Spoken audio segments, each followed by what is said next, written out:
today's going to be an interesting episode. My guys are running about 15 minutes late, so it's kind of cool because if anybody jumps on now, I think I can see the comments.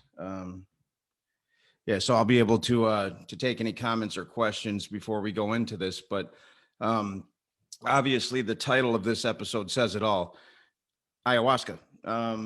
Anybody that has gone to different planes of existence through psychedelic experiences, they've heard of ayahuasca. Anybody in that's deeply spiritual, for the most part, you've heard of ayahuasca. Ayahuasca is a root that's native to South America, and it's a root that produces the substance called DMT. It's dimethyltryptophan, I believe, is the long way to say it. And what this does, it produces the chemicals that permeate your brain as you die.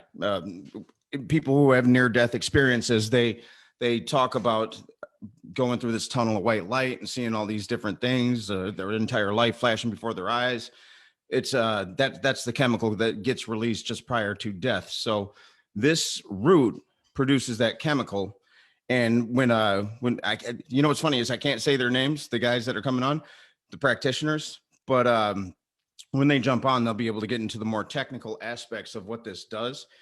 But the long and the short of it is you cross over, right? You leave this plane of existence and you enter into the spirit world. The indigenous people of North America had its own experience, right, through peyote, and there's other roots here too that mimic this experience.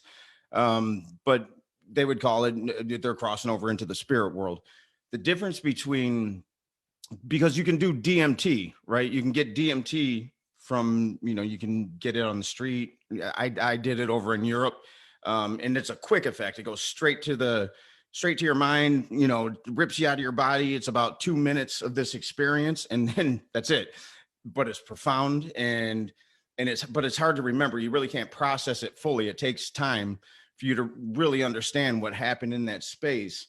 This, you get to walk around in that space. And it is, again, if you're approaching it from a spiritual place where you want to learn more about the truth of reality, because we call this reality, right? But we're confined to the five senses here. And anybody with any semblance of not even spirituality, but just sense beyond, who knows that there's frequencies and energies that go far beyond our five senses. That this isn't the absolute truth. There's far more going on here than we can perceive with our mind, which is confined to the realm of the five senses. So you get to cross over into this space, and with ayahuasca, you stay there. I walked into the experience and I said, you know what, I know now as a spiritual person, if I'm going to accomplish anything fully, I need to surrender fully to whatever that experience might be. And so you walk into something like this, and the first thing that the number one drive that I think every human being has, every living being has, is self-preservation. So you think, well, what happened? You get scared. What could happen? And death is a real thing to contemplate when you're given over to a substance that could kill you. It can't, but not within this context. It can't. You're not going to overdose from ayahuasca, but that's the fear, right? So I had to eliminate that fear, and I said, all right, well, I could die, whatever. That's how I approach a lot of things in life. It's like, if I die, I die. I don't want to die, but I don't control that. So I surrender. Whatever it is, it's going to be what it's going to be, and let's roll with it. And you hope for the best, but then I'm unattached to what the best may be. So let's let it happen. And I think because I was able to surrender like that, It wasn't as rough for me as it could have been. Didn't get it as dark, but what I learned is there was a lot of trauma stored in my body. Um, and we're actually doing a roundtable with Bessel van der Kolk on December 17th. Bessel wrote the book "The Body Keeps the Score," best book on trauma that I've ever read, and I want to ask him about this. How do pain bodies or pain experiences get stored in the body physically? They're there. We know electromagnetically they're there. You can measure them when with fMRIs and things like that. You can measure, but so you're gonna purge, right? When you do ayahuasca, this is part of the thing. You purge whatever's in your stomach. I'm purging all night. I walked in with the cocky attitude. I'm the one guy that's not going to purge.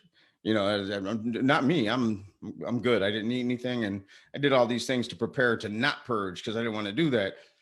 That was the one area where I was in my head, because you actually want to purge. Like once you get whatever out, it kind of lends to the experience. It frees you. It's a freeing thing. So we did our first medicine. There were three of them. We did our first medicine, and it was mild. And this one was just kind of cool, kind of like mushrooms. You're seeing trails, and the guys who put this together, they're not what they appear to be, right? When you first meet them, I've waited 4 years to do this medicine because my intent was to do it in Peru by myself with a shaman, and I'll still do that. I'll still. That's when COVID allows us to travel again. I'm still the goal is to still go to Peru and sit in the shamanic experience from where this root derives and do that. But I had waited to do it because I thought that's how it had to be done. Stuck on this idea. And when you first meet these guys, for anybody who embarks on this journey locally, when it happens again, you don't they don't look like shamans, right? Because they're not. They're practitioners, and I need to ask them that too. What's the difference? Shaman may be a cultural thing. I don't know. But so you think, well, how's this going to work? So we get down there and we all set our intentions, and it's really ritualistic. It's not it's not like when you sit with your friends in a circle and do mushrooms and laugh. None of that. So we sit down and we go around, we set our intentions, and we all do our first shot of medicine. And shot meaning, we sip it. Go sit back in our own little personal space. And then they start with the chanting and the songs, and which is really cool. Coming from, the voice, the one guy I had, I can't say his name. You don't expect it. It just permeated the place, right? And it was really deep, and even sometimes scary, because you start going back to movies and these demonic rituals that you've seen played out in movies. It's kind of like that, but it's not. But the brain will play tricks on you. So but when you hear that, when you translate from Spanish to English, the words that are being said, they're extremely beautiful, extremely beautiful. So that starts, and it's cool, and you're seeing trails, and you're like, oh, this is me. And I'm thinking I'm not going to purge because I'm not on this first, and I didn't. And then you get a little deeper, and then it goes to the ayahuasca. So now you get to the grandmother medicine. They call her the grandmother, and take this shot. And I remember sitting across from the one practitioner, and he says, so how you feeling? I'm like, good. I'm good. I'm going to have a spiritual experience on anything. So as soon as I step past the five senses physically, and it's like a lucid dream, then I'm all in. I'm all in. Count me in on whatever's next. So he's like, how much do you want? I'm like, what? Give it to me. You know what I mean? Like, let's do this thing. So he gives me a full one, and go back, and I sit on my mat, and I don't know, maybe 15 minutes go by, and purging just nonstop. I feel it coming. I'm like, oh shit. And now the chanting and the music, the drums, which is in front of me, and it's one guy. It's behind me now. It originates from behind me, and I'm looking behind me, and I'm like, what the fuck? And but so I wasn't scared. It was just, things are just starting to be different. I'm not in the physical reality that I was just in minutes prior. Um, and then the purging starts. And then I was gone. I was gone. Like, I had given over to the experience prior to, and now I was there. I was in this space, and there was nothing that was going to take me out of it. Once you're in it, you're in it, and that's it. There's no coming out. So prior to, when I set my intention, I said, well, my intent, and the only intent that I have, and I really have this intent every day, is that I want to eliminate whatever blocks are still up there, because they're there, and I know they're there. I have to work daily to overcome these blocks. Um, whatever negative blocks have been set through my subconscious programming. I said, I want to eliminate those blocks so that I can open myself up, open the pathway up, so that I can serve the will of the divine, through me and by me. That's what I want. And I said, I asked grandmother ayahuasca to be as harsh or as gentle with me as she feels necessary, so that I take the lesson with me. She was, so the harshness started, and I'm purging, and then I would fall back into this space of just awe and fascination, right? I'm looking around, and everybody that's there, and you're not really paying to any one certain individual. You notice the practitioners, everybody's really in their own space.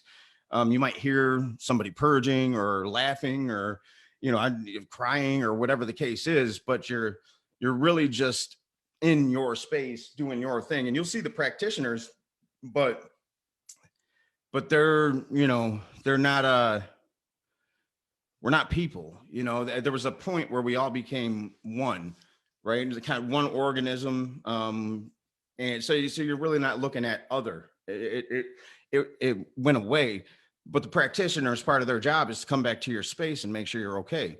You're purging violently, you're going to be okay. But here's one of them. Let me let him in right now. You're purging violently, and they come over to make sure that you're all right. And so they're the only people that I'm really seeing. And I'm going to stop for a second. Welcome our guests. Not going to say their names. Hey, what's happening, guys? Good morning, hello, Vince. Good morning. How are you? I am fantastic, brothers. Good to not see you. Likewise. Yeah. So, so I was just telling everybody about the experience, and I can ramble on about this forever. I was just getting into the part where from a quantum physics perspective, we all became wave, the particle, deterministic aspect of being a human disappeared, and we were all waves. So I was just getting there, but I want to say this to everybody else. So these guys, here's what's legal in America, and this is an irony. Right now, if I wanted to, I could drive up to the corner store. I could walk there. It's real close, and I could purchase a gallon of vodka or whatever, and pound that shit, and then I could in public, and then I could drive and maybe hurt somebody or smash into something, hurt myself. I can do that legally in America. In America, if you offer plant medicine, you have to watch out, because that's still illegal to a certain degree. I think it'll change real soon, but you can't publicly talk about it with your face shown, because there's still a chance that when you offer somebody healing, you could get in trouble. But if you offer somebody a gallon of vodka, you're okay. You can do that all day, every day. So a little bit of irony, but I'll let these guys introduce themselves in the way that they can. And I just want to say I'm extremely honored to have had this experience with you guys, and I talk about it frequently. And like you said, I'm still processing and bringing to the surface all the things that happen within that span of time. So I appreciate that. And I just want to let you guys have the floor a little bit, talk about who you are, what you do, your connection with the medicine and the plants. Well, thank you so much for having us on. It's an absolute honor and a pleasure to do this work and to be here talking with you this morning. The medicines, she finds you. You know, that's been our discovery in this process is she finds you, and uh, she picks who she's kind of working with, and to not rush that process. We all know when we're being called to work with, we're called to expansion, I think, you know. Yeah. And when it's time to come, and she kind of presents herself, and this work does, and it's different than any other kind of,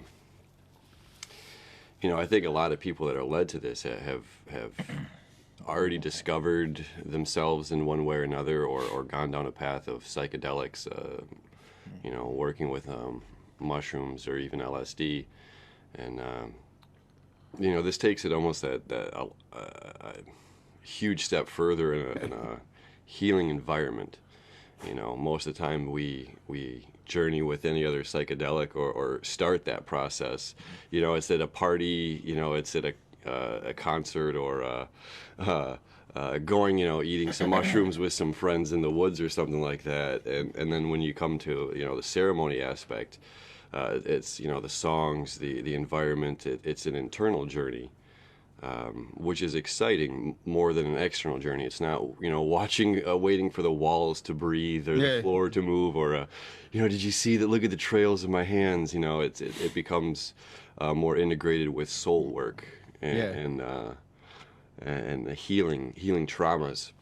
We've had people, you know, sit in ceremony that are over 65 years old and in a single night and say, you know, the experience they've had has been on par with, if not surpassing, 25 years of therapy. And you know, to see that individual just have tears in their eyes and talk about how much healing they've experienced, it just in a single night.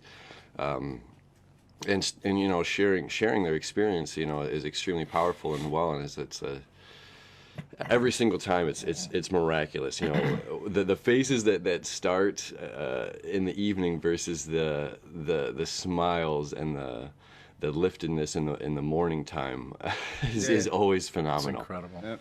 And I know how that feels. You know, and I think one of the biggest pieces that separate this, you know, like Aaron was saying, from how people start their journeys and working with other psychedelics with their friends and in the party environment is when you bring the intention into play. And when you get to that point in your awakening, when you realize, you know, your intention, you know, we're bringing the thought into form, and the magic that brings with it is absolutely incredible. And when you combine that with a group of people who join together and their intention is to do this healing work, it creates the environment. It creates the space in which your heart begins to open. The songs that are sung with the intentions open up people's minds, hearts, and bodies to be able to do this healing work. And that's really, I think, where a lot of the magic comes from with this type of work. I was telling the people who are on now, most of the audience will be after this, but the people who are on now, that once the ceremony started to kick in, it was almost that alone was lifting. I'm on the board at a church called Renaissance Unity, and it's not a church per se. It's a spiritual community where a lot of different ideologies intersect. People that are fed up with the dogma of organized religion. It's more metaphysics in the Course in Miracles, if you're familiar with that. And there's a saying that Christ, who, you know, we consider the master teacher, the mystic, the lead mystic, if you will, he says, wherever two or more are gathered in my presence, in my name, there I am. Meaning, you know, and we have this thing called the mastermind, where it's a mastermind session where multiple people will gather, and in that space, you all set your intention or your wish of the mastermind, and we'll all go around and we'll say that, and we don't try to dissect each other's request. We hold each other in a higher consciousness in that light, and we see it for them. And there's power just in that alone. but in that space, we're still confined to the five senses, right? We know of this this other space in our spiritual tradition. We know it's there, and we believe it fully. We've given over to it.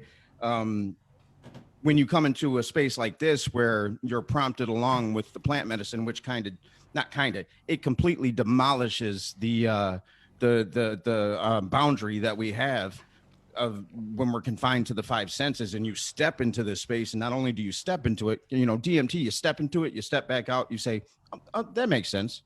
You know what I mean? If you're a spiritual person like me, I never needed to go back to DMT because it's like, oh, I knew that. Now I really know that. I don't have to go back there. Here you can wander around in the space, and as it seems like as you get better at it, it's kind of like a lucid dream where you have where you're teetering on the boundary of the five senses and this energetic space, which is our absolute truth, Definitely, I would have to agree with you there. I think it's like best described to me as there's layers of the onion. And they say the ceremony starts the moment that you accept the fact that you're going to go in and do the work. Mm-hmm. Once you say, yes, I am going to work with this medicine, the journey begins. And that's when you start peeling back, these layers of the onion. And, I couldn't tell you how many people and how many individuals that we have come into this space, and right off the bat, you might not see the pretty fancy colors and the visions and things like that. And it takes a certain amount of clearing, whatever it is that you might be able to carry to embody the light, so to speak. Mm.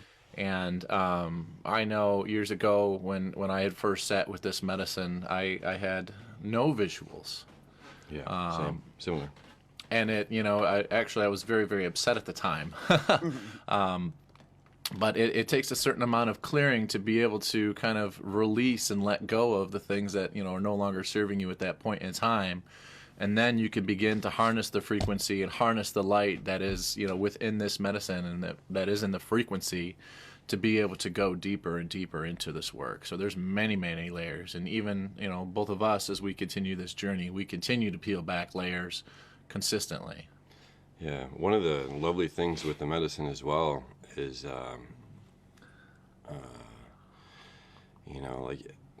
like a car crash. There's an aspect, we look at it, and I think it's almost as the body knows it going into it.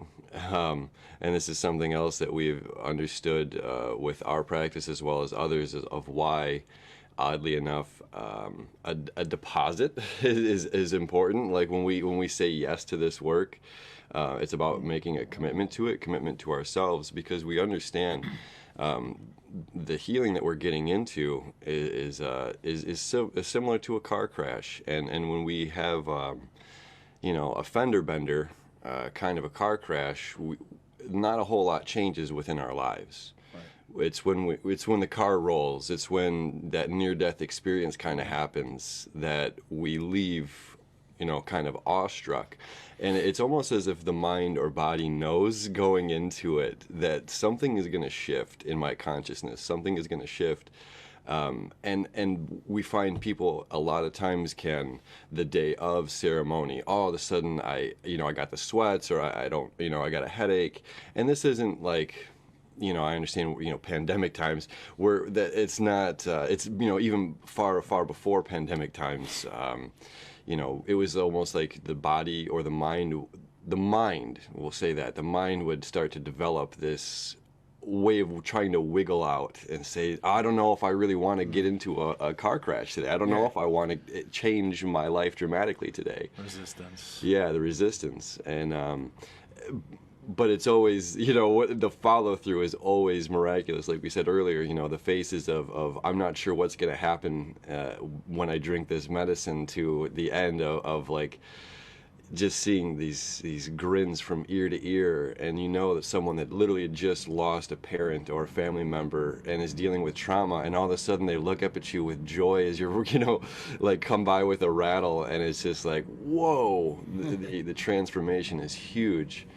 And and further, it's interesting as well as like first steps is healing, with this medicine is a healing journey. It's healing traumas, it's healing pains, healing parts of self. And then, it can be used as downloads. We can shift, and even still, even if you're just asking for some sort of a healing, you can almost integrate and dance with this medicine and say, okay, thank you for this healing. Now teach me some stuff, show me something. Let's go deeper. And there's been countless encounters where individuals have had insight in ceremony and taken out of it and gained knowledge into a technology, or even combo medicine was discovered through the use of ayahuasca, which combo is frog medicine. That's next. Yeah, and it's just like, it's amazing to know that the information on how to receive the frog medicine was received through an ayahuasca ceremony. I didn't know that. That's interesting. So somebody was given that information in an ayahuasca ceremony, then lo and behold, it's true. Right. And furthermore, it's like, it's one thing when the information is given to you. It's another thing to develop the trust that what you're receiving holds value and holds true for you.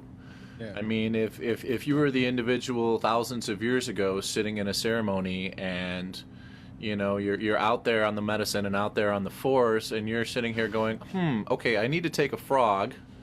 I need to get the venom, and then I need to burn my skin and then place the venom from the frog onto this wound, which is only going to go 3 layers deep into the lymphatic system.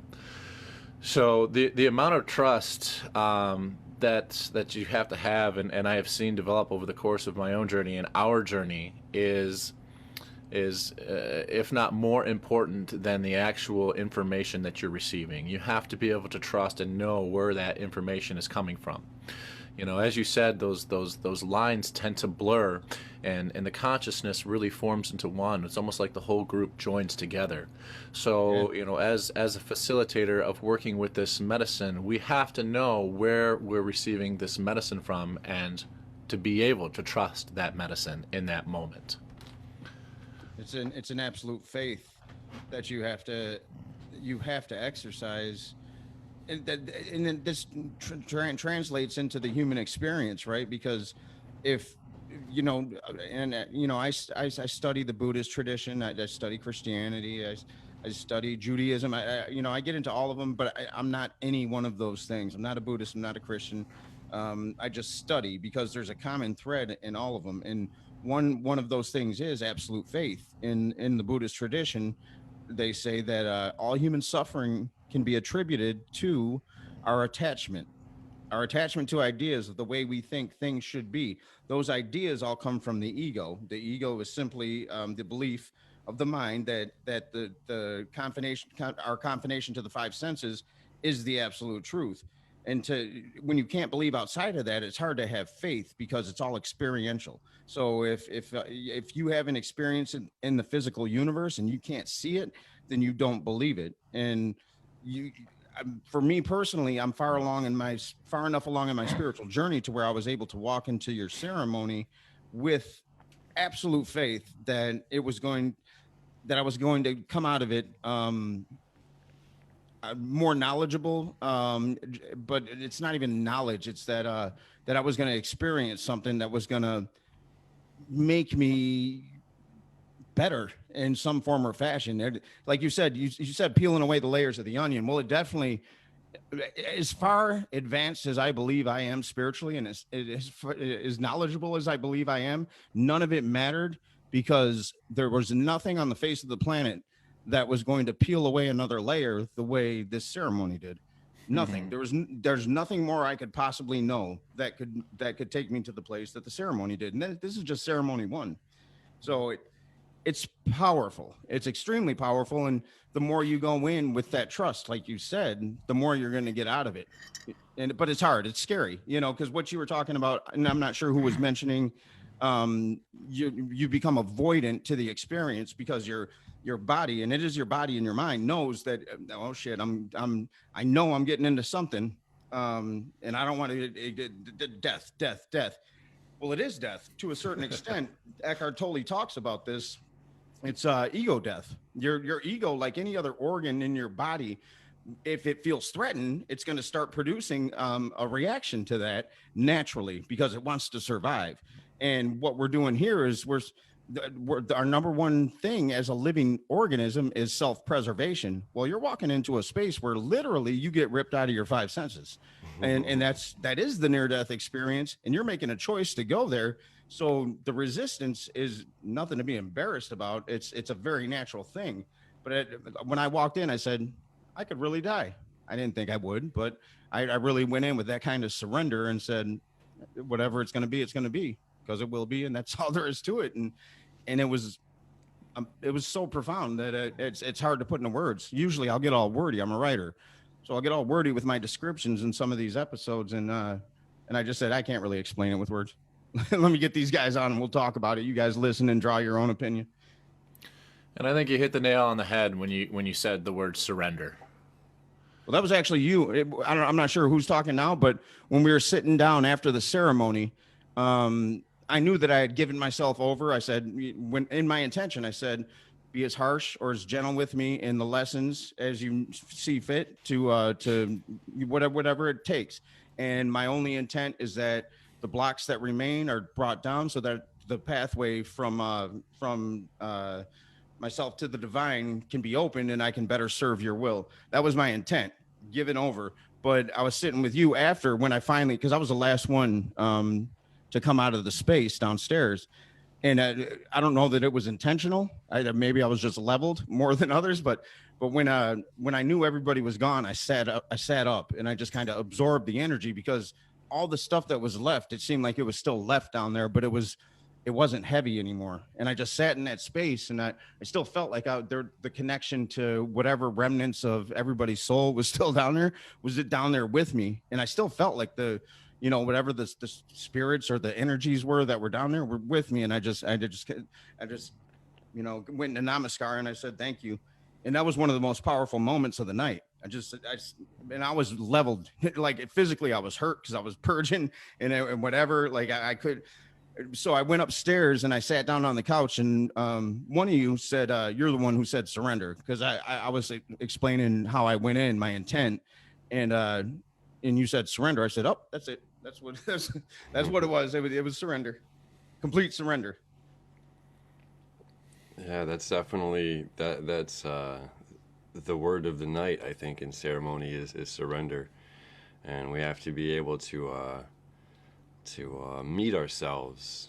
We're meeting a shadow, we're meeting our light, we're seeing aspects of ourselves that maybe we ignore, or something else that we say it before every single ceremony. The intentions that we have, the healing that we're after. It's wonderful to have those intentions, and the medicine she'll give us exactly what we need, not necessarily what we want. And the same, visually she'll show us what we need, not necessarily what we want. And sometimes that can be sunshine and rainbows and butterflies and unicorns, and sometimes it can be quite dark. And leaning into it. And I think you did a wonderful job. Everybody did of that surrender. And I think that's really one of our biggest jobs. Really is to invite that sense of space, or to put that energy in the space so that people can trust the environment and trust us as the facilitators. We're not the healers. We're not, the medicine is the knowledge, the medicine is the healing, the medicine is the medicine. And we're just simply, medicine is the highway, and we're just simply the guardrails to make sure that, energetically you're not crashing into a mountain or flying off a cliff. That makes sense. Put it lightly, yeah. That's a perfect metaphor for it. And you did that for me. Because there were plenty of times where I felt like it was odd, So I'm doing a roundtable with Besser Vanderkolk on December 17th, and it's he did the best book on trauma that I've ever read, called "The Body Keeps the Score," and it's literally about how your body stores trauma. Uh, Now, consciously, I'm in a space where I don't have to experience it anymore, as long as I have access to my conscious mind. But if I lose access, and that could be through fear, through anger, through sadness, through hate, all these different things can knock that. We only have about 5% of our function of our brain that's conscious. 95% is subconscious. So 40,000 neurons per second firing, as opposed to 40 million neurons firing per second. It's not easy to get knocked into autopilot. Um, and when I get knocked into autopilot, well, those pain bodies come to the surface, and in autopilot, I am the way I was programmed, and I have no choice but to be that, because I can't get into the neocortex and then up to the frontal lobe where I can be a human, right? The human that I've learned to be. So when I was down there, number one, my bucket was empty, but I was purging, and I don't know if it was more than anybody else, because I couldn't really pay attention to anybody else. We were all one. We were all in this thing together. So, but I knew that I was purging, and there was nothing in there. So I want to ask the question to Bessels: when things get stored like that, is it possible that maybe they come up in a ceremony like this, to where just physically I'm purging that stuff, that trauma, those knots in my I, those knots in my body that have been stored, that I haven't worked out yet through something like this, or through yoga. Maybe I need. It's crazy, because I've been so loose, just in my shoulders, just limber, ever since the ceremony. Like I don't. It's like I've done yoga my entire life. I've been so loose in everything that I've done since then. And I don't know if you guys have any knowledge in that regard, the physicalities of it, but if you do, I'd love to hear it. So the way that I like to describe it is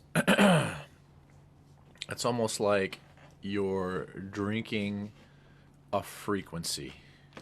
That makes sense. And it's like this frequency is a very high powered frequency. And very similar to where you have like an opera singer who is singing, that might break a glass, right? Like that these molecules can exist, or whatever you're holding on to, these lower vibrations can exist within this frequency that you have just consumed. So then it begins to break those things up. It'll bring those things up into the consciousness and then start to break them up. So, fear, anger, grief, regret, those types of shame. I mean, the list goes on. And those are all of these lower frequencies that we embody. And as this medicine is working through, it's almost like it's pressurizing the system and pushing everything out. Now it's coming to the forefront.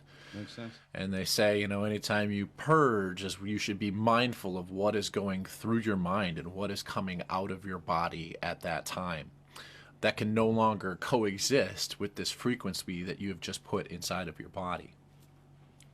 That makes absolute sense, is because I go back to the experience now, and it was always fear. I wasn't attempting to get fearful, but there were points where, so in my experience, and I have a deep knowledge of quantum physics.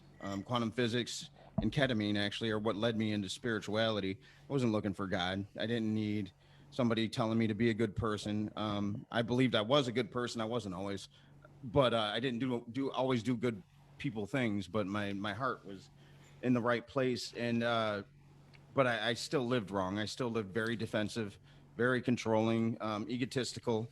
Out of fear, I thought I was a tough guy. I wasn't. I was a scared little bitch trying to protect myself from things that didn't even exist. But it came from trauma as a child. So whenever, everybody, the only people I really saw were you two, right? Because you would come over and make sure, like you said, I'm not crashing or going over the guardrails. So you would come over, and I would try to make you solid, and I couldn't. Like I'm looking, and I'm trying to make you solid, but you're not. You're a wave function. Everybody was a wave function.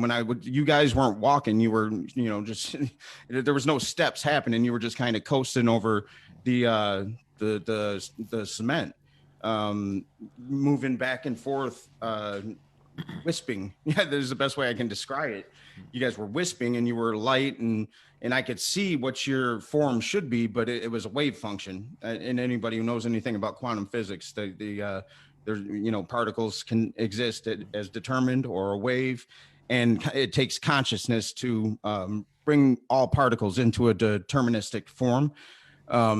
So that's what everything was. So that energy in the room, there was no deterministic value to it. We were all one. And I'm not thinking that, obviously, while I'm in this space. I'm just experiencing, and I'm thinking about it after. But I'm trying to make you guys physical, and then as I could kind of focus on, okay, well, that's you.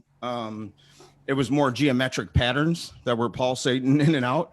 But I kind of knew who it was.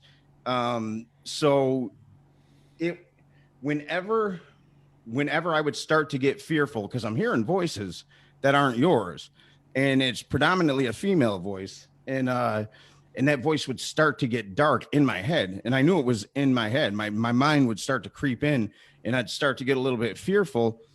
Her tone would come up, and I still remember this. She would say, I was chanting something, but it was I, and then I would pay attention to that, and I'd lay down, and then I'd feel, it felt like hands, but this is me, my mind, trying to recreate what's happening in that moment. But it was like just all this pulling. It felt like things pulling from not even my physical body, because I was this wave myself, but it just, things are getting pulled. And then I would go into this deep state of comfort, and I would wrap up like a baby getting swaddled, and I would go to sleep. I was like real peaceful.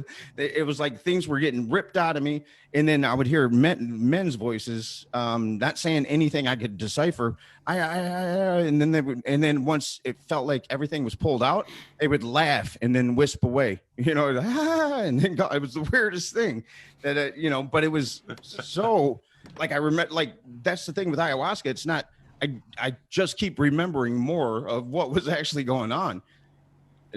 That's what's different, is that what I forgot that night, it's coming back to me. Yeah. And with and like you'd said, you'd purged, but didn't have a physical purge, or a physical purge, but not something physical come out. And sometimes I feel that happens when she wants to stick with you a little longer. Yeah. and wants to do some continued work through your sleep. Wow, that's interesting.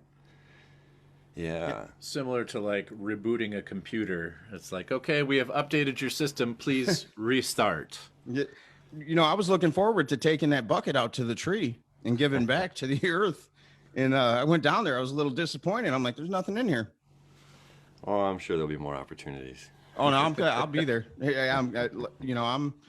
I'm committed to the work, and I'm looking at, I want to know more. It's really a profound experience to exist in that space. DMT, you get to visit the space, and then you're brought right back out. So it's profound in that way, especially if you're going in from a spiritual, with a spiritual base. It's kind of a knowledge, and you already have a profound knowing that there's far more to us than our physical bodies, and so it's real profound that way. But you don't get to stay there. You don't get to work there. It's just like, here it is, and okay, I knew that. Here, it feels like, for me, and again, I'm a novice. This is the first time I've done it. It feels like I can go back, and I can maybe help in the healing to grab onto some of these building blocks of what my soul needs to transcend the human experience. I always go back to what Christ says: I'm in this world, but I'm not of it. And I've felt that way for a long time, but it feels like you can teeter on the cusp of both of these planes, and bring some of that work back into the physical universe, and that's really exciting to me. Oh yeah, that's amazing. And right, it's funny as much work as we do the night of a ceremony, which is a lot. We, we're there to work. We're there to pray in a special way and do some serious inner work. And it's funny that the work almost really begins the moment we leave the ceremony space, because we have changed. There's been we've seen light and love. There's a forgiveness that we carry with us in our hearts, that lightness that we have, the physicality, that sense of lightness, the knowledge that we have.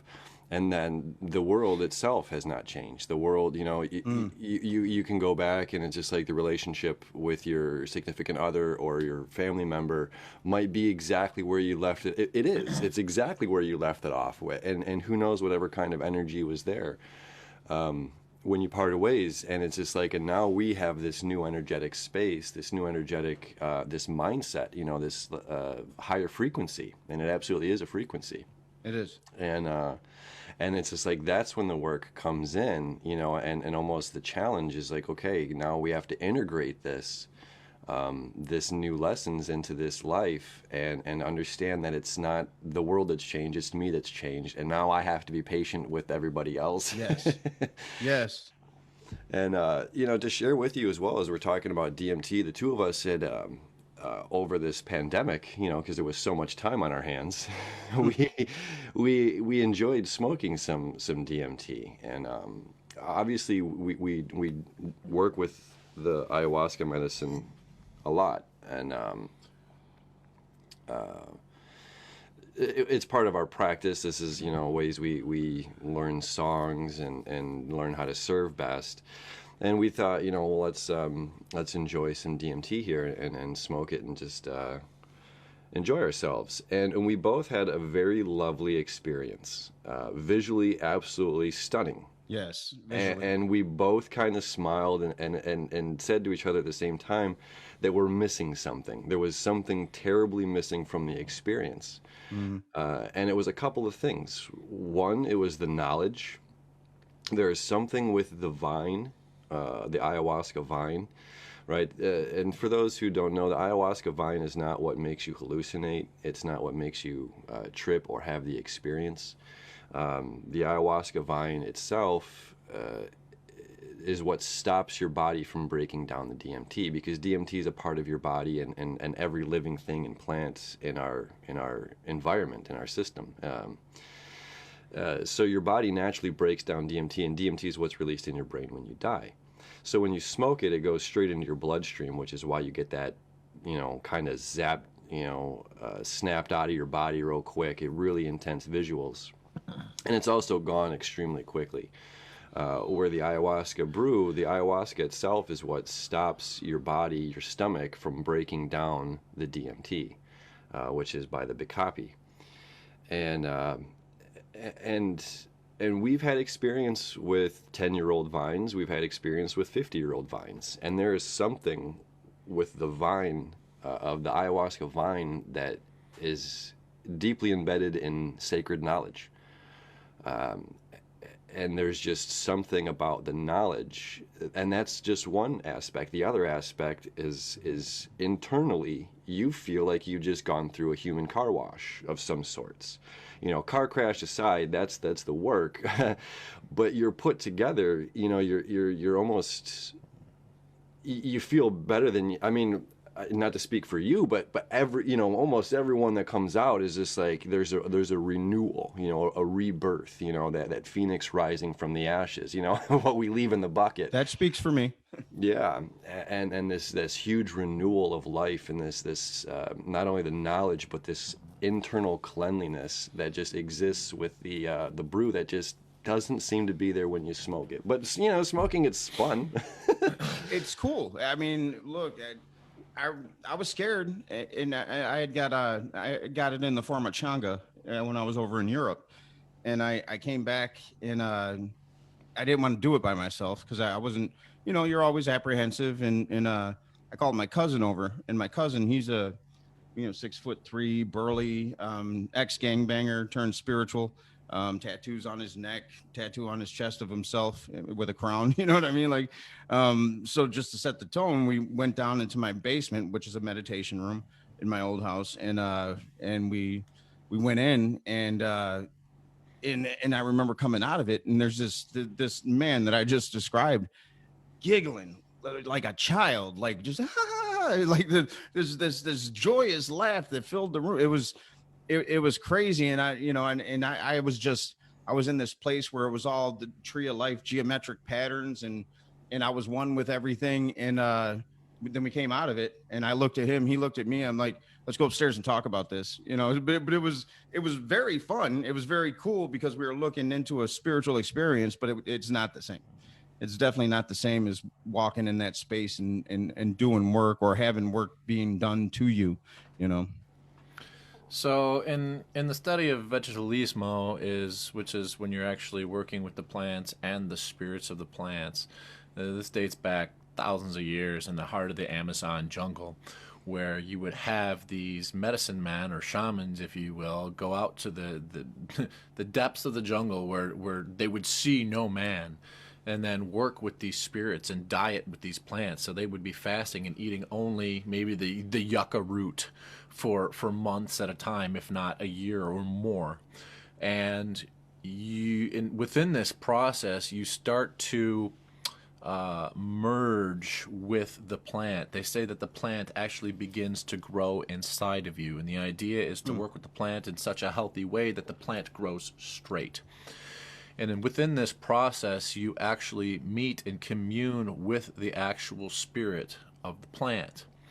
And I think I was once told some time ago that fasting with these plants is the next level of working with the medicine. And it turns out it's like you work with these plants for what have you, a month or so, and you actually talk with them. They have a personality of their own, and every plant is different.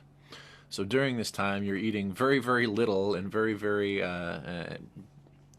essentially you're on a diet with no flavor, no flavor, and nothing stimulating in your body. If it's got flavor, if it's stimulating, you're probably not going to eat it. Mind as well, right? No, no social media, no internet, no television, complete dopamine resets. Correct. And you as you're in meditation and morning and at night, you're communicating with the spirit. In the beginning, it does feel like you're talking to yourself, and then you realize, oh my gosh, there's a lot more going on than just what I think is me. And each plant has a very, very distinct personality. And with ayahuasca, they call her Mother Ayahuasca for a reason, or the grandmother ayahuasca. I mean, her spirit is very gentle. It's very calming. It can be stern and strict when need be, but that is the nature of ayahuasca itself. That's the personality of the plant coming through. And I've done other ones like Mother Lotus. I've worked with, who is another mother, very, very loving, very, very gentle. And then I've done another one, which is the redwood tree, actually, that had come to me when I woke up one morning. So we began to work with that plant, and that was like the grandfather who sat in the corner of the room and only spoke when something needed to be said, and it was very quiet and very stern. And it's really amazing to see and feel and know the actual personalities of the plants that you're working with. And these are also the plants that we bring into our ceremonies that help assist us when we're doing our work, and we allow them to work through us for whomever it is that we are serving. Yeah, and like that, these dietas, it's another thing that differs between smoking DMT, eating some mushrooms, or enjoying some LSD. You can smoke some weed and eat some mushrooms or something, or have a beer. You can any of these things and still have a very profound experience. And coming into ceremony, we send out these dietary restrictions, and Yes, and understanding these dietary restrictions, and we do ask to not just kind of purge yourself from social medias, from watching anything too violent on television, or just kind of avoid television if you can for a couple of days. We ask avoid, sexual encounters with your partner for 2 days prior and 2 days post, as well as, again, the foods that we're eating are very specific. And understanding we want our body as clean as we can be, and our minds coming into this. And like you talk about quantum physics, and it's interesting when we get into who, when the body needs, who is actually needing something, who is craving. If we say, hey, we can't smoke weed, if marijuana is a plant medicine you work with, and say, hey, to get the best out of this ayahuasca ceremony, we have to stop, drinking, stop smoking weed. You have to stop enjoying coffee, and you tell people to stop drinking coffee for 3 days. You just pulled somebody's iPhone. It's like it's pulling a baby's bottle out of their hand. Why am I being punished? Right, exactly. It's like, what do you mean I have to stop? And it's funny, the body craves, and it's just like, well, who is the I that's in control? Is a really interesting thing, control, and we talk about that during ceremony is who's in control and who's letting go, right? And it's just like the body itself can crave. The body itself can crave caffeine or can crave chocolate or sugar, or crave alcohols. The mind itself, if it's not the body, the mind itself can crave things. But it's just like, well, who is in control? And it's the spiritual self. It's the spiritual I, and it's that same person that sits down to meditate when the mind says, I need to check my phone, I need to check my email, or the body says, I need to grab a snack.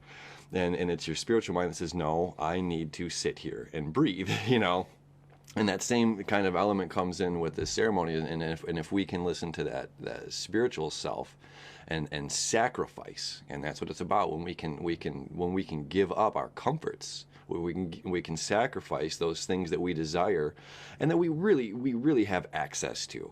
You know what I mean? When we look at, we have access. There's a 7-Eleven at every corner.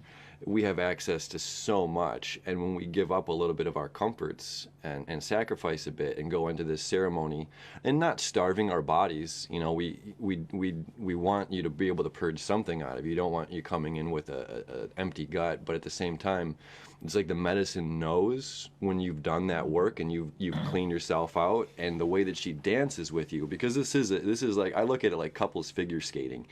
There's a dance, and I say figure skating because you can fall on your face, but it's a dance. It's a healthy balance between her coming in and moving with you, but she's not going to just move you, and you can't just be running around the ice skating rink either. Like, you have a partner here, and she wants you to pay attention to her. And I think that's another thing too we can talk about. When you take any of the other any other plant medicine or anything, is just like to say a her is a really interesting thing for your viewers that have not worked with the medicine yet. But there's definitely a like my brother here said, there's a feminine presence that just exists with this medicine. When I first did it, I was like, what are these people talking about? What are you talking about, this her? And like you had said, you heard this voice, a woman's voice chanting, and clearly there's no woman's voice. Some people will see a snake, that this snake will bite him in the third eye, or a jaguar. Sometimes there's different animals, but there's always this very feminine presence. And you'd said you had been visited by that as well, which is awesome. Yeah, it was prevalent. And it was consistently talking. There was other chatter going on, but when it started to get dark, that's when this voice would chime in, and it would say I just kept chanting and it was stern but gentle, and almost kind of joking, like semi-sarcastic even. When I would let go, that's when the sarcasm would creep in, and like all these other, I swear to God, it was like, and it happened several times throughout the night. They would just wisp away. Like there was all these little, it felt like things being pulled out of my body, and then, and they would take off. It was playful. And I interpret that as, why are you being so scared? You know what I mean? What are you afraid of? Like, and I brought that back into this, this plane, like, and I did that with DMT too. I'm like, well, this is the truth. why are we so fearful over here? And you talked about, these urges that we have to run up to 7-Eleven and grab that snack, or that we don't need. Social media, I have to check my phone. This Social Dilemma was a very profound documentary where it talks about, no, we intentionally addict you. We've created these responses, not created, they're in you, and we've manipulated these responses to you having to do this, and it's all so unhealthy for our soul. Like, my son wants to do this. I'm very honest with my kids about the things I do to grow spiritually, because one of the things when I was a kid, I think it was the thing back in, the baby boomer generation, teach your kids that you're perfect, right? Like, I'm the ultimate authority, and these things, if you do these things, they will kill you. Well, and that was kind of the thing. There's no explanation back then. It's my way or the highway, right? And then when you see your parents, who are your caregivers and basically your entire world, doing these things and not dying, like when the veil gets pulled away, you really distrust everything that goes on around you, because, well, you were bullshitting me and I trusted you, kind of thing. So with my kids, I'm very honest about everything that I do. Number one, I'm failable. And when I fail, I'll apologize to them. I don't try to present myself as this perfect being. And I fail, you'll fail. That's okay. Let's fail together and fail forward. But I told him about this, and my son had some things to say. He's 12, a very knowledgeable little guy, but he said, when I described that I was going to cross over into the spirit world, that's the best way I could present it to him. He said, "Oh, so you're going to do drugs?" I said, "Well, it's not." I was like, "It's not drugs." He's like, "It sounds like LSD." I'm like, "What do you know about LSD?" He's like, "It's a drug." He's like, "And it sounds like you're going to be tripping." I'm like, "Dude, you got to get off the internet, man." So I went into it a little more in depth with him, and I said, "No, this is something that I'm doing to try to collapse. We all have these blocks." And he kept being judgmental about the experience. I said, "And that right there is the block in you, Vinny." I said that what you're doing right now, you have this preconceived notion of what this is based on what you're being taught in school or what you're learning on the internet. And these are judgmental voices. And I said, you're creating a prison for yourself right now. You gotta question, you gotta ask, because do you think I'd be going to do drugs and telling you about it if this was just an experience for fun? And he said, no. I said, well, you got to look at, the conversation we just had about these preconceived notions you have about your mom. Because, she said something to him years ago that he still remembers. And he, this is a human thing. We all do it. And there's judgment there. So he hasn't let that go. And I said, you know how you walk into every conversation with your mom and you have this thing where she might say that one thing to you? And he said, yeah. I said, that's a prison. You haven't let that go. This is what I'm doing. Is I know that I still have a prison to get out of, and I'm working my way out of it through, because I've admitted I don't control access to it. I said, anyway, long story short, he said, when can I do it? 18. That's where it was. I was like, well, I'll find out, But well worded too.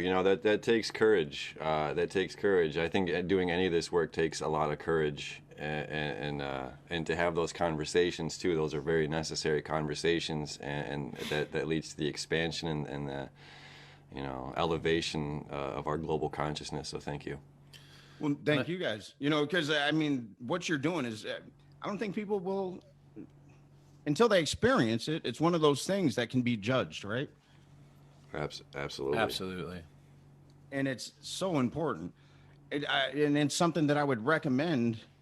People talk about being fearful.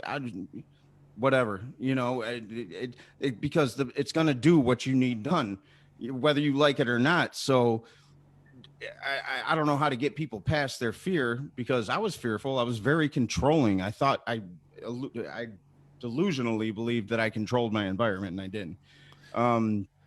And that led to a lot of suffering. But to let go and to go into a space like this I couldn't have even comprehended it 15 years ago. There's no way I would have stepped into this space, because I have to have control. As my brother, I think here has best put it in his song and in his dance, when we heal ourselves, we heal each other. When we heal ourselves, we heal our families. Yeah. You know, when we do this inner work and we harness this vibration of love and joy in our lives, and we bring it home, and we bring it home to our families, we bring it home to our kids, we bring it home to our ex-wives, to our new wives or girlfriends, to our friends. That's the healing being done. We don't just heal ourselves. We heal each other by doing this work. We bring a new version of ourselves to our families, to our friends, to the people that we talk to at work, to the stories that we bring that raise eyebrows, that go, Yeah. maybe there's something to Yeah. this. Maybe I should join this puke party and see what's going on here. But I mean, that's the inner alchemy at work. You know, we are all truly connected, you know, beyond what we see with the five senses. And when we do this, it's, you know, it's really interesting to see, and something that I bring up to some individuals when they're looking at sitting. Sometimes you have two people in a relationship where one might be a little more awakened than the other individual. And, you know, it is something that I mentioned. I said, you know, if this is your first time sitting and you do this, it has the potential to make things go one of two ways. You're either going to grow closer together and you're going to move forward in this type of path together, or you will dissolve and you will rid yourself of things that no longer are serving you, and it will happen normally faster than one might think. You grow together or you grow apart. It's real simple. Yeah. I mean, it's like a magnet, you know. It's the medicine is you know, it's like hematite or something, you know. That's there's a vibrational frequency to that, and I feel like this medicine goes in you. It's gonna work. It's gonna like attract, you know. It's like ferro fluid or something. It's gonna, you know, this dark, you know, thick liquid just literally attracting all of the negativity or hate or trauma or pain, whatever it is that's going on that no longer, you know, deserves to be in your gut. You know, your gut's got the most cell receptors than your entire body. You know, so it's like it pulls all that stuff out of your gut, and then it comes out in your purge. Yeah. Yeah. It's very interesting. Just everything about it, you know, everything, the way you guys talk about it, it makes sense to me because I can equate it to I'm very left and right brain. I need both communicating with each other all the time. That's why it was no coincidence that quantum physics was the thing that let me surrender to the fact that there's this force out there. I don't care what you call it God, call it universe, call it the Big Bang. There was a point in any ideology where we were all one, right? So it doesn't. So that helped me. But the way you guys talk about the plants, well, I know that plants are alive, and I understand that in a way that somebody who just waters a plant and walks away, well, they might not think that it's alive in that way. But you know, if you start digging into the life of plants and the way that they communicate, it's pretty profound. You know, I watched this 24-hour time lapse recently of these plants in a greenhouse and the way they communicated with each other, and they would move. I mean, it's really, really profound. You forget that these things are living, breathing organisms. And you talk about the knowledge of the root. Well, there's he's a scientist, semi-spiritualist. He's both now. His name's Rupert Sheldrake, and I was with him a couple of years ago at the Conference for Consciousness and Human Evolution out in London. And this is all these scientists turned spiritualists.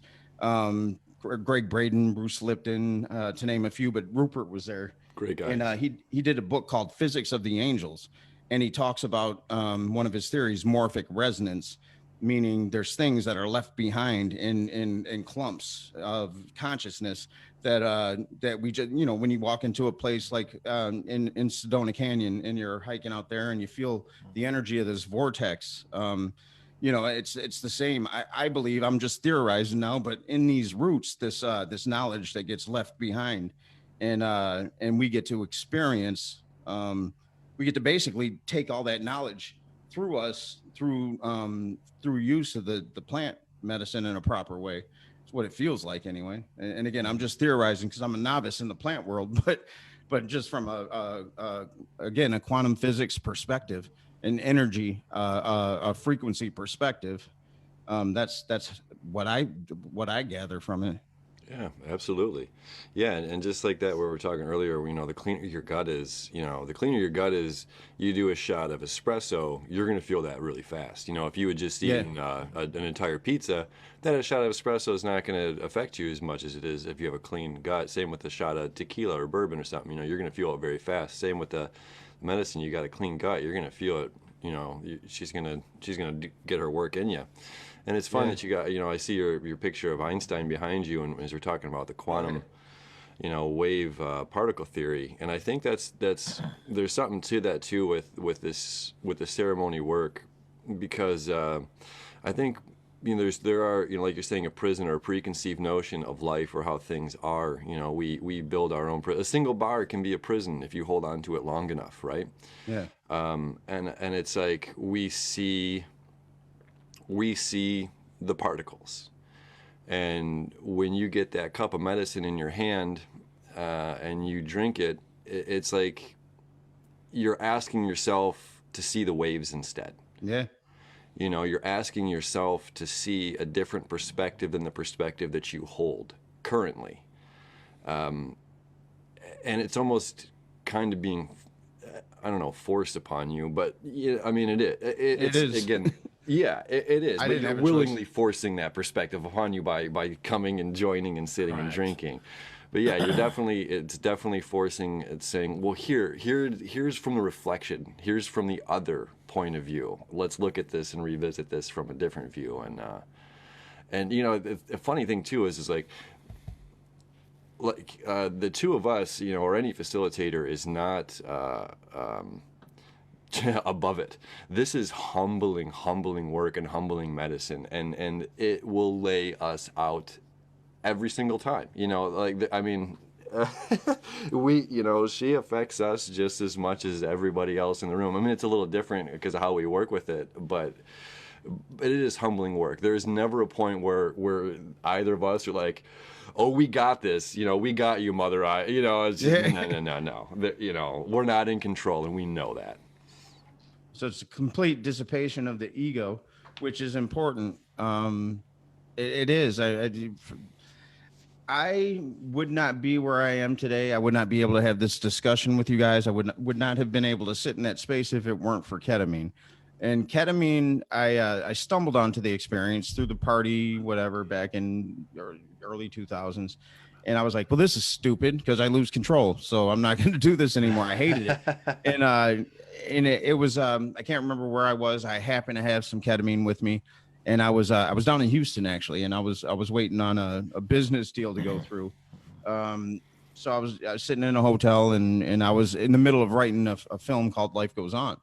And I hit a block and I said, you know what, let me do some of this stupid shit. I'm just sitting here in my hotel and whatever. And I did enough to where I had that first semi experience because it was powdered. And I just felt this moment of clarity where I knew everything. There were no questions. I had nothing to ask and nothing. And I felt this oneness and connection that I hadn't felt ever, I don't think, in my life. And I was like, I was like, what the hell was that?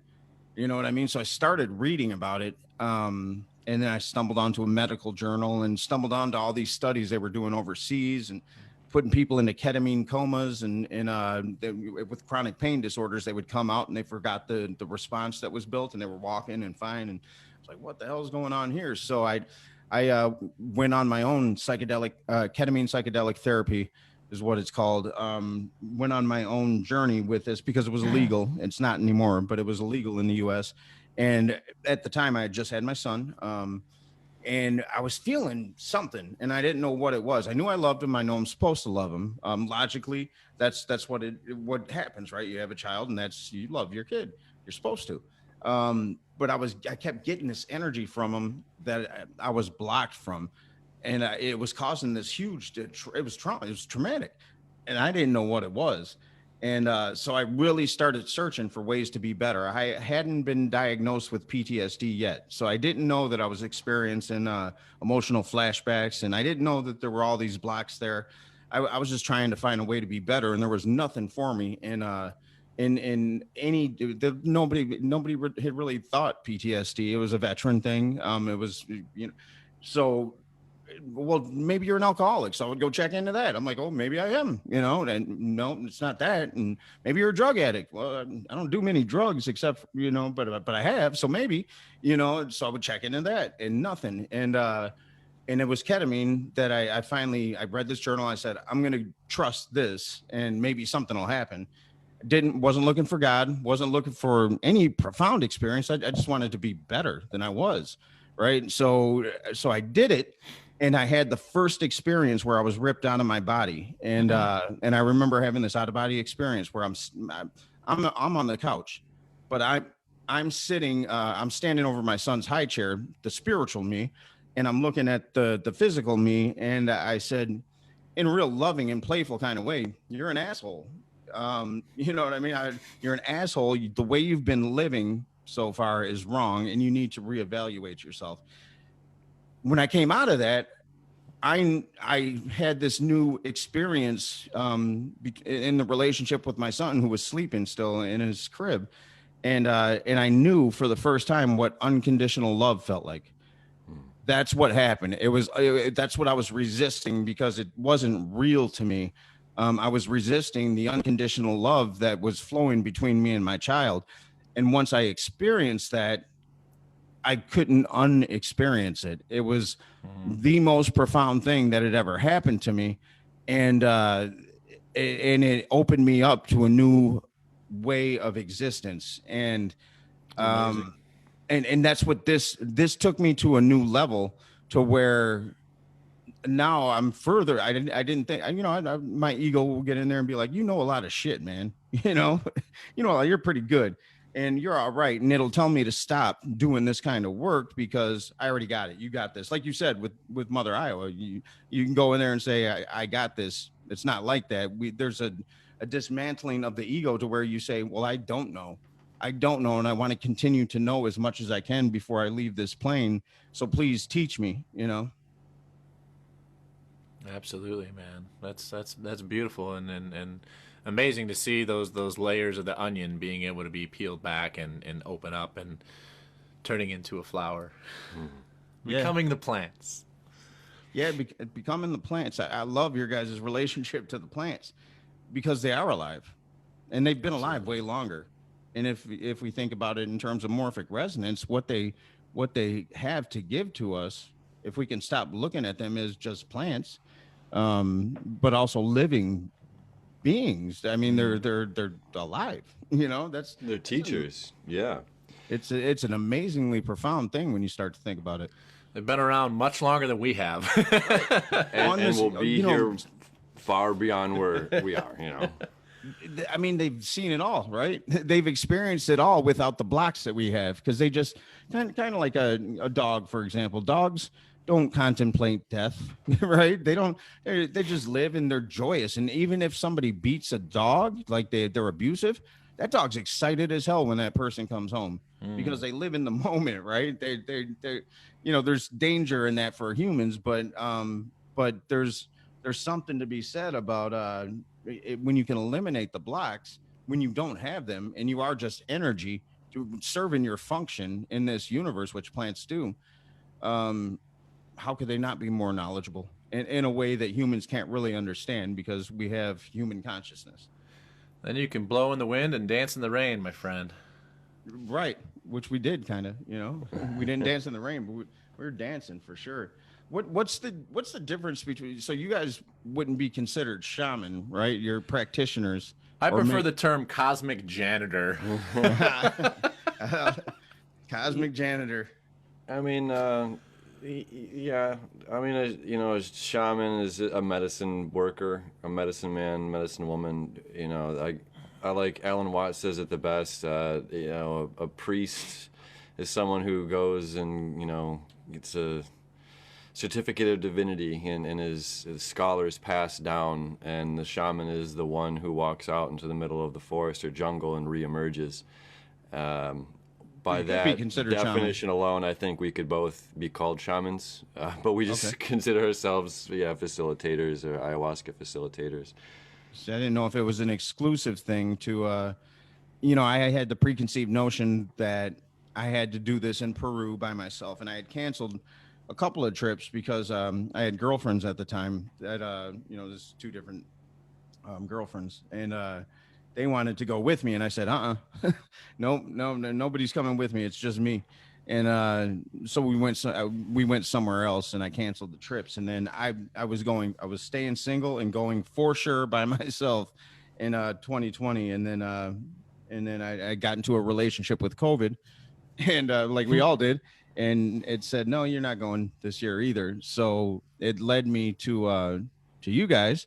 And I, for anybody else who has that preconceived notion that it has to be sitting in the jungle with a shaman, I'm gonna do that still, but just from this experience, it doesn't have to be.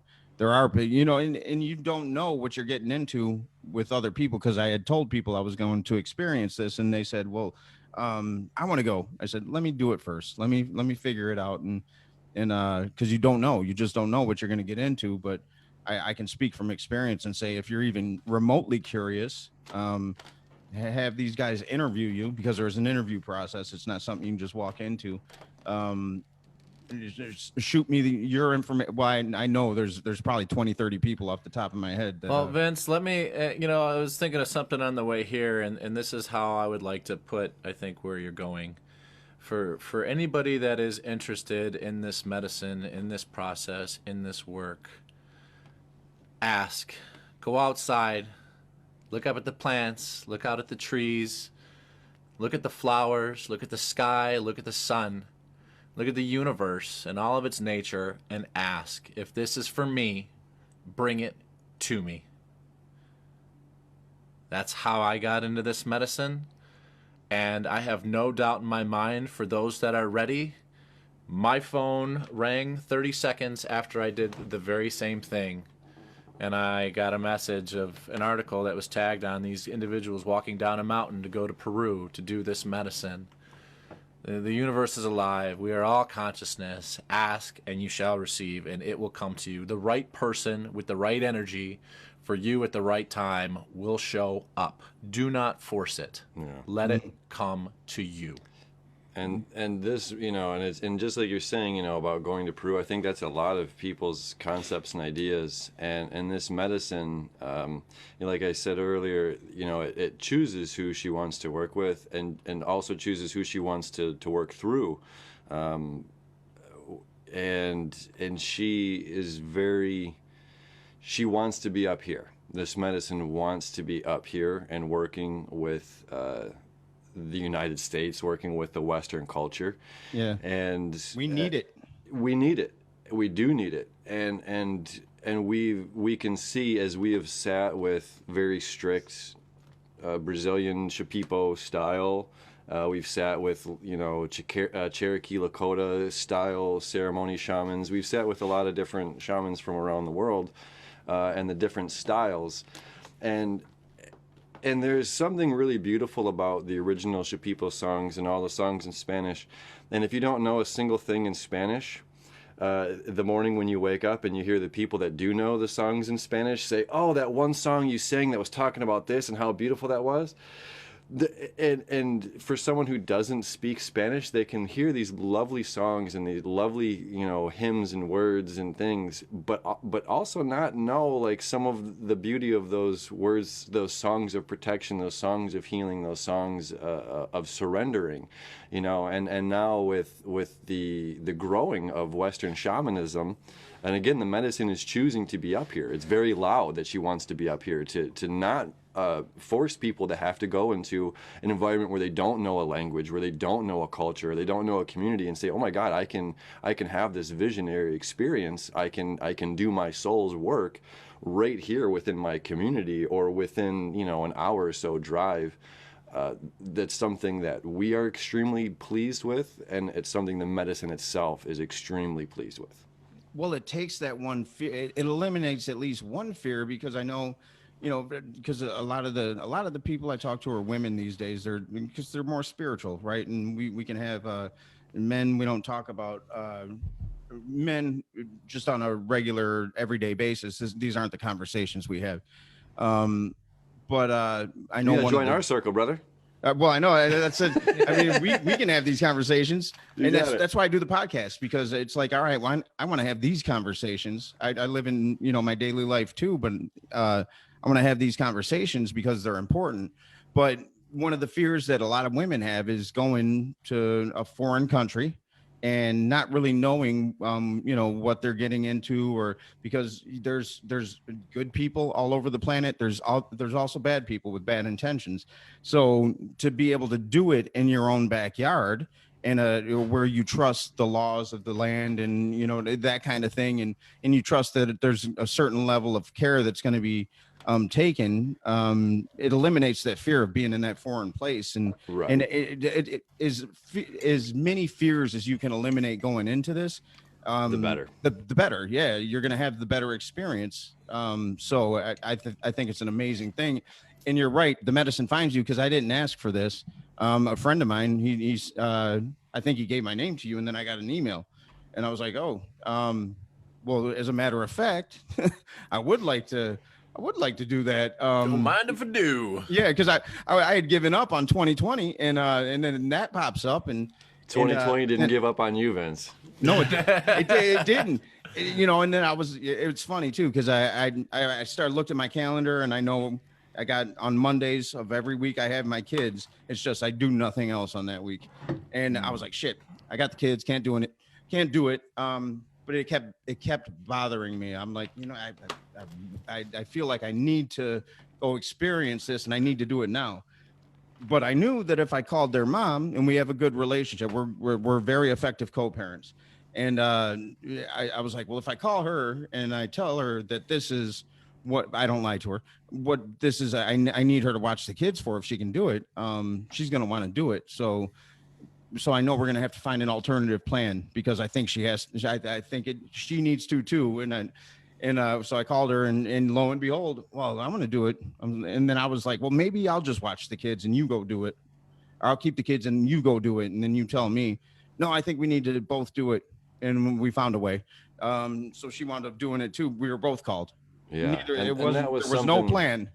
Right. That was something for both of us that was really powerful to see. Co-parents to people who are no longer together, to share that sacred space together, to be in that environment, to surrender. That was very powerful. And for your viewers as well, you know, there was also a mother and a son that had joined. Yeah. And it was just, you know, for the two of us that have like would dream to be able to share this with our parents, and just to see that, like, and just to know it exists, which is why I wanted to share it here. You know, I think people sometimes don't think that those things can exist, that kind of relationship between a parent and a child, or between two past lovers, you know, that can exist this way. And you know, to show that proof is something very, very beautiful, you know. So thank you. There's a story behind that too, which makes it even more profound. So the morning of, I get a call from their mother, and you know, she has an accusatory tone, and it's an old one that I hadn't heard in a long time, and I could tell, because of where I am in my growth, that she was subconsciously, she wanted to bail out of the experience, right? Because the intent was to go together, and then we had I don't want to call it an argument, but you know, it was like, look, if I hope you wind up showing up. You know what I mean? The long and short of it was that. So in the beginning, I didn't know if she was going to show up. I thought, and then she showed up, and it made it even that much more profound, because like I really rally for her, and I think I know she does for me too, that we both become the best possible people that we can be for the kids and for ourselves too. But yeah, but it was, and then she showed up, and I was like, and she came on her own without being prompted. So that for me was like, you know, it advances the relationship that we have with our children that much further, because you see the willingness to put in the work, even I knew that she was being that the subconscious, that the ego was talking her out of the experience. It didn't want her there. And my ego doesn't have that control over me anymore. I'll tell it to fuck off immediately. You know what I mean? Like, I run into these experiences because I know I have to, and that's where my healing lies. But it was that made it that much more profound. Yeah, it was a beautiful experience all around. And then we ran into another friend of ours from back in the day, and I'm not going to say her name, but I'm sure she'll watch this later. And I hadn't seen her in, I don't know, 15 years maybe. But you know, Facebook keeps people in contact, and she had just made a post on Thanksgiving the day before, and I commented on it. Hadn't talked to her in a long time, and then lo and behold, I'm making a post, and she says, "Hey, I'm going to a ceremony tonight too." I'm like, what? And then I walk in, she's the first person I see. I'm like, get the fuck out of here! Like, the medicine that binds us. What's happening? All right. Well, Vince, I apologize. I would love to stay and keep this going, and maybe we can join you again for another session. Yeah, we'll do another one. Definitely look forward to that. I appreciate you having us here. It's been fantastic to be able to share these stories and the medicine with more. And you know, I hope the right people hear this. I know the right people will hear this at the right time, and you know, I'm excited for all of the healing that's happening, and it's an honor to be able to serve. Yeah, no, I really appreciate your time. I know we were on a tighter schedule today, and I appreciate you making the time to jump on here and share your knowledge. And me talking about it is, you know, my experience is just my experience. But when you hear you guys talk about the level of care that goes into it, I know that is going to call the right people to the right place, and it'll be the right thing for them. I have no doubt. So yeah, I honestly, if you wanted to do something like this again, we could even just do stories, you know, some medicine stories. 'Cause there's a lot of those that we could share, you know, and yeah. I want to hear them, and I can promise you. I can promise you, there's you know, usually by the end of these episodes, there's between 4,000 and 5,000 people that have chimed in. I can promise you that there's a lot of people that would love to hear the medicine stories. So we'll talk more, and we'll set that up for another time. But again, I appreciate everything you guys do, and I'm looking forward to the next one. Thank you, Excellent. Vince. Thank you. We appreciate you, man. Thank you so much. All right, you guys have a good rest of your day, and for everybody else that's watching, think about it and do exactly what he said. Walk outside today, and if you have any inkling that you may want to go down this road, step outside. I like that. Step outside, ask, and you'll receive the information if you're open to it. But this is the human condition. Those coyotes is what we're gonna stick with, and who knows? Maybe one day you'll see their faces revealed, and you'll have you'll have a beautiful experience like I did. Thank you, everybody, for tuning in. Thank you, you guys. I really thank you, Vince. Thank you, Vince. All right, we'll take care. We'll talk again soon, brothers. All right, cheers. All right, cheers.